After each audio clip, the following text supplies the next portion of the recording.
Michael Myers, coming to video cassette. Hey, how's it going, everybody?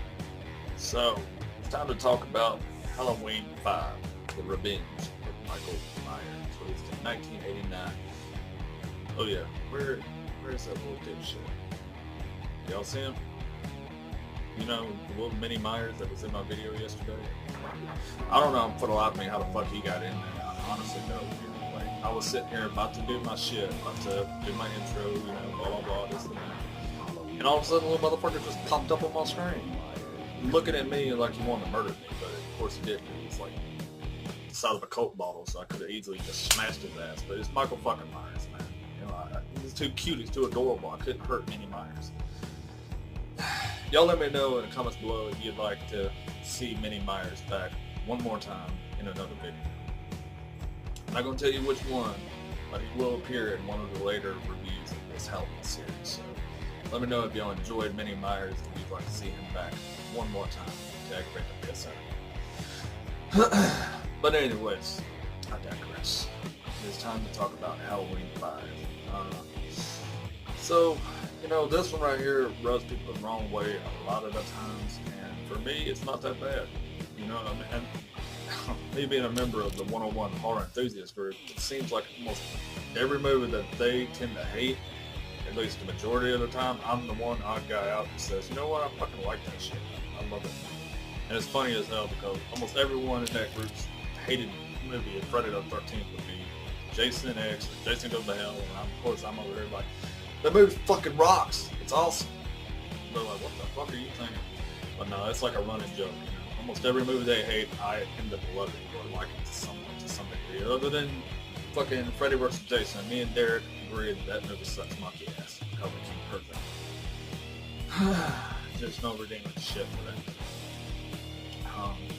So yeah, Halloween 5 does tend to rub people the wrong way in a lot of ways, and I can understand why. It was rushed into production, you know, a year later, barely a year later after Halloween 4 had come to home video. Commercially, it was hugely successful, Halloween 4, so they got jumped to success of 4 and rushed into production, pre-production of Halloween 5, and they were still in production while the script was being written. So it tells you right there, they did not have all their balls in the court. Like, they didn't know what the fuck they were doing. They just thought, you know what, since we just made a badass fucking return of Michael Myers, let's go ahead and write the script of Halloween 5 over a fucking weekend and a couple of beers, just like Halloween 2. It didn't work out too well. There's a lot of plot holes in it. There's a lot of subplots going on that made no fucking sense. They don't have that much of an atmosphere, you know. They shot the movie, I think, during the summer of '89 in Salt Lake City, Utah. Same city they used for Halloween 4, and also the same city they used for Halloween 6. So them 3 entries into the Halloween franchise, the Thorn Saga, 4, 5, and 6 were all shot in Salt Lake City, Utah, which I think Salt Lake was used for some of the scenes in 6 and some was shot in other places, but mostly Utah was used for that. Halloween 6 is another one I look forward to talking about. That's really one of my favorites. I really love that. That was my first introduction to Michael Myers as a young kid. Anyways, that's another talk for another time. Excuse me. So yeah, they had their fair share of behind-the-scenes red tape bullshit issues with this movie. They just didn't have their ducks in a row. You know, you had Myers coming back a year later after he got shot up by the Haddonfield PD once again. You know, he falls down the disused mine shaft, and Meeker throws the fucking dynamite on him. And my good friend Todd Sean brought this up, is that at the ending of Halloween 4, when they blow the fucking shit out of Myers and shoot his ass up with all them calibers of weapons, all them guns and shit, and he falls down that disused mine shaft. Did y'all notice that while Meeker's fucking blasting away with his goddamn Terminator gun and everybody else is having hand pistols and shit, there's this one redneck that's standing there lighting a stick of dynamite in his hand, and he drops his shit, his gun, to pick up this dynamite and light it, while everybody else is blasting the fuck out of Myers. And then, you know, he had to be standing there for quite a bit while they're shooting him up. And then at the opening of 5, you see the recap of Halloween 4, and they're just now throwing a dynamite in there. So you're telling me that that guy stood there for a good 2 or 3 minutes holding a stick of dynamite, which looked like a quarter of a stick, or maybe a whole stick, while they're over here shooting the fuck out of this motherfucker. Wasn't his hand and blew the fuck up that whole time? That fuse is not that long. All right. I know my weapons. I know my explosives. But anyways, that's just something that I had to bring up because Tasha was like, "You ever notice that dumb shit?" I was like, "Yeah, I did, man. It's kind of weird." But anyways, yeah, they pick up at the opening of Halloween 5 where Halloween 4 left off. That's one thing that's cool about this franchise, that it always kind of did the early recaps, kind of like Friday the 13th. It's sad that they didn't do it in any other sequels past 5, but it's still cool to do it in this one. And Myers has been lucky enough to survive that dynamite blast, and he swims down this little embankment, this little mini river behind this fucking hill or mountain that he climbed out of and shit. And Don Shanks, who played Myers in this, he was actually taking a risk because when he was in the Whitewater Rapids, swimming down, trying to catch the safety net that was at this pier that he had to reach his mark, he had to hit his mark because if he didn't, he would have got caught up in the stream and it would have took him down into a water transplant where they transplant all of the city's water and shit and, they make it safe to drink. So he would have been fucked. If he hadn't caught that net, he would have been screwed and sent on into it. Oh, man, that would have sucked. But that's why when Myers stands up, it looks like he's got a fucking hump in his back, but it's actually his wetsuit underneath his jumpsuit. And he finds this old hermit that's sitting in a shack, living in a shack beside the mental hospital that Jamie Lloyd's now been put in. Or it might not have been right beside, but it was somewhere near it. And Myers walks in, and you think he's going to kill the old guy, but he doesn't have the strength to do it because he's been shot to fucking hell. So he grabs him by the throat and falls down, perceivably dead. But we all know Michael never dies. Ever. So for a whole year, this old guy has been nursing Michael back to health. I guess he went to another fucking coma. I don't fucking know. A year later on Halloween Eve, Michael wakes up by some weird means, and he kills the old guy. And now Jamie has a telepathic link to him. Kind of like the vampire had with that chick in John Carpenter's Vampires, where she could see everything he was doing and he could see what she was doing. So vice versa. That's what Jamie and Michael now shares as a link. She sees what he's about to do and he sees where she is and what she's about to do. It's just a dumbass thing to enter into this franchise, but it's cool. It's whatever, man. Actually, there was an alternate opening for Halloween 5. It was going to be where this punk rocker with this mohawk and shit, excuse me, or a mullet, had found Myers' body after he got out of the river, and he laid him on this altar, this like gothic, satanic altar, and was going to do an incantation on him because he had all these books of witchcraft and shit, and he was going to bring Michael back that way, and he's the one that puts the tattoo on Myers' hand. Boom. And it was actually a comedian that was well known in Salt Lake. He was called Dr. Death at the time. But for some reason or another, they cut that and decided to go with the old hermit, So I don't know. I would have kind of liked to see how that would have played out. I've seen bits and pieces of it online, but I guess I do kind of like the old man better,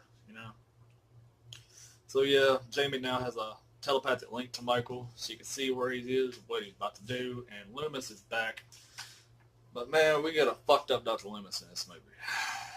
Let me tell you, Loomis is like drunk and fucking crazy and raving, mad the whole damn movie. He's like, Jamie, you know what he is. You know what he is. Why are you protecting him? You love your mother. You love your stepmother, don't you? He made you stab her. Michael, go home. Go home. That's the, damn. I don't see how he did that shit. That's the Loomis we get in this. Just drunk, off his rocker, ape shit, insane Loomis. Actually, me and my friend Brandon Buchanan from Tour Reviewer 1984 and my friend Cindy, we watched the German version of Halloween 5 recently. And I gotta say, man, German Loomis is something to behold. It is funny as fuck because it sounds like Hitler on one of his rallies when he was trying to get all the Nazis up to go beat the fuck out of a bunch of Jews, I guess, sadly. That's what Loomis sounds like. He sounds like Hitler going the fuck off on a bunch of Nazis or something. It's just funny as fuck, man. I can't really do a good impression of that, so you gotta look it up. Halloween 5 in German is funny as hell. So yeah, besides that, you get Meeker back. Once again, he's trying to deal with the loss of his daughter, and that's not easy for him, but him and Loomis's relationship is not that good either. So they're trying to work together, but it seems like at this point, Beaker's kind of sick of the shit. He just wants to put it all behind him, you know. And when at the beginning of this movie, Jamie, you notice that she can't speak anymore, and she has to try to communicate best she can. They got the stuttering kid, so you got a mute and a stuttering kid in this. You know, Billy's the little kid that stutters the whole time, you know. And Tina, are you okay? I like Billy though. He was cool, you know. And you had everyone, this chick that everyone hates, Tina. I don't get the hate for Tina. I mean, yeah, she was annoying, she was obnoxious sometimes, but she was just her everyday fucking teenage girl in the 80s. Like, you know, fuck, that would have been anybody back then. You know, all you fucking millennials and shit that hate on her and say, oh, that bitch is so annoying, she's so stupid. Well, you know what? That's just like your opinion, man, and it's wrong. Because Tina is just like every girl that would be in that kind of situation, you know.